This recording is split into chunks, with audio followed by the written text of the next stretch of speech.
Mika est un chanteur engagé. Ce Libanais d'origine a toujours eu son pays dans le cœur. Le 19 septembre 2020, le chanteur organisait un concert caritatif géant pour les victimes de l'explosion de Beyrouth. Parmi les personnes qui avaient répondu présents, Kylie Minogue, Rufus Wainwright, Salma Hayek, Louane, Fanny Ardant ou encore Laura Pausini. Le chanteur avait annoncé ce concert. Dès le 21 août 2020, une quinzaine de jours après l'explosion qui a dévasté une partie de Beyrouth et fait plus de 190 morts et des milliers de sans-abri. Sur les réseaux sociaux, le chanteur avait pris la parole afin d'évoquer les raisons de son concert.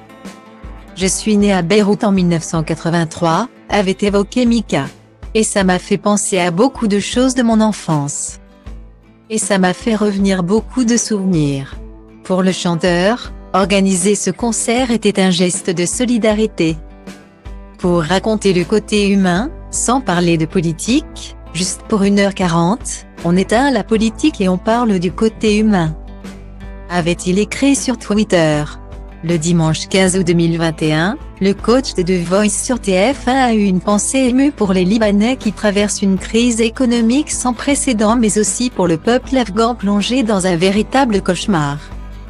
Les talibans s'apprêtent en effet à reprendre le pouvoir. Le groupe islamique armé a déjà pris le contrôle de toutes les grandes villes et serait entré dans Kaboul. Face à la dangerosité de la situation, le président afghan, Ashraf Ghani, a décidé de quitter le pays. Emmanuel Macron présidera d'ailleurs un conseil de défense le lundi 16 août 2021. Sur les réseaux sociaux, le chanteur Mika a une fois encore réagi face à la situation qui se dégrade d'heure en heure. L'interprète de Grace Kelly a tweeté ceci, « Les talibans aux portes de Kaboul.